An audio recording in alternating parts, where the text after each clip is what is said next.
मध्य प्रदेश के उमरिया जिले के कोतवाली क्षेत्र अंतर्गत रणविजय चौक पर यूको बैंक के सामने नाबालिग युवती रहस्यमय तरीके लापता हो गई है। वहीं लापता नाबालिग युवती के परिजनों ने बताया कि उनकी 17 वर्षीय लड़की अपनी भाभी के साथ यूको बैंक गई हुई थी। उसी दौरान लड़की की भाभी ने नाबालिग लड़की को बैंक के बाहर छोड़कर बैंक के अंदर प्रवेश कर गई और जैसे ही युवती की भाभी बाहर आई तो देखा कि नाबालिग युवती मौके पर मौजूद नहीं थी, जिसकी शिकायत उमरिया कोतवाली में दर्ज कराई गई है एवं युवती के परिजनों ने पड़ोसियों पर नाबालिग युवती का अपहरण करने का आरोप लगाते हुए आरोपियों के द्वारा युवती से मोबाइल पर बात करने वाले नंबरों को भी पुलिस के समक्ष पेश किया गया है। वहीं परिजनों ने पुलिस से नाबालिग युवती को जल्द से जल्द तलाश करने की अपील की है एवं आरोपियों को गिरफ्तार करने की मांग की गई है।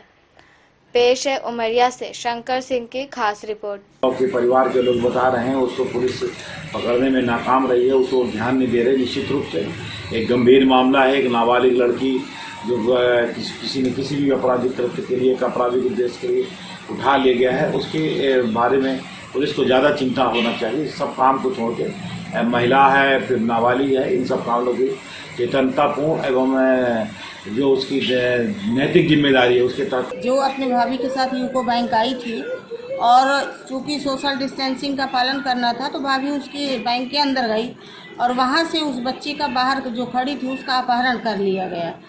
जानकारी के मुताबिक परिजनों ने नामजद जो है पड़ोसियों के ऊपर जो है शंका जाहिर की है, उनके मोबाइल नंबर दिए हैं। उसके बावजूद आज तीसरा या चौथा दिन है, कम से कम वो बच्ची का जो है कोई शिनाख्त नहीं हो पा रही। ये बहुत ही संशय का विषय हो सकता है, उसको ले जाकर अन्यत्र कहीं बेचबाच दिया हो या मर्डर कर दिया हो, ये तो तफ्तीश के बाद पता चलेगा। किंतु जानकारी ये मिली है कि उन्होंने नामजद मोबाइल सहित पूरी शिकायत पे अपने FIR में लिखाई है। तो मेरा तो इस तरीके के जो व्यक्ति हैं जिन्होंने अपहरण किया उनके आक्रोशित होकर मैं कहती हूँ कि उनको शीघ्र से शीघ्र गिरफ्तार करके और कठोरतम वैधानिक कार्रवाई की जानी चाहिए। और दूसरी तरीके से मैं ये कहूँ कि उस बच्ची को पुलिस से मैं निवेदन करती हूँ कि उस बच्ची को शीघ्र से खोज के सकुशल खोज के उसके परिजनों के हवाले करें, और ताकि इस तरीके के जो मन चले और मन बढ़े लोग हैं उनकी मंशा पर जो है काबू पाया जाए।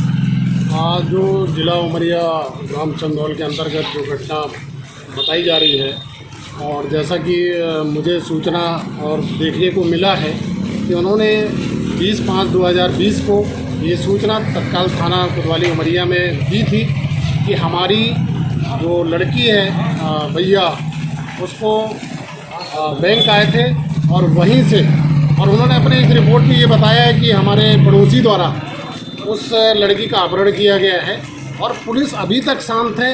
ये बड़ा आश्चर्यजनक विषय है। जबकि फरियादी द्वारा ये भी बताया है कि ये फ़ोन नंबर्स हैं, इन पे साइबर सेल अगर चाहती तो तत्काल कार्रवाई करके और जो अपराधी है उनको आज दिनांक तक गिरफ्तार करके पेश कर सकती थी और कार्रवाई कर सकती है। लेकिन ये निंदनीय है और मैं चाहूँगा कि पुलिस प्रशासन इस पर तत्काल कार्रवाई करे। ये बहुत दुर्भाग्यजनक घटना है। इस लड़की का अपहरण हुआ है, वो माइनर है, इसलिए भी पुलिस को बहुत संवेदनशीलता के साथ इस मामले को लेना चाहिए।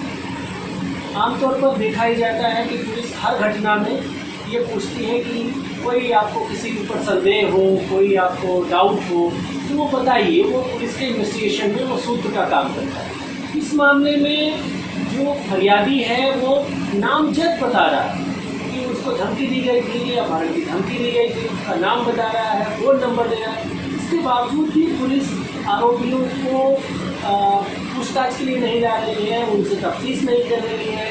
ये बहुत दुर्भाग्यजनक है।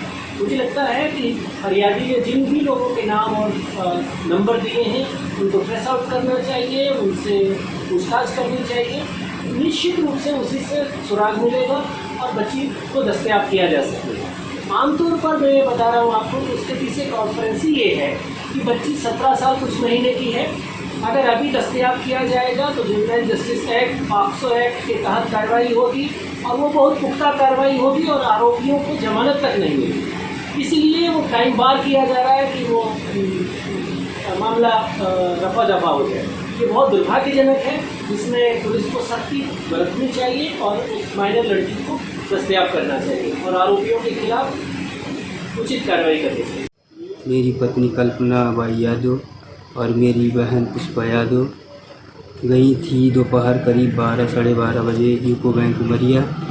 मेरी पत्नी यूको बैंक पैसा जमा करने अंदर गई, मेरी बहन को बाहर खड़ी करके। इसके बाद मेरी पत्नी 15-20 मिनट बाद निकली। इसके बाद मेरी बहन वहाँ नहीं मिली।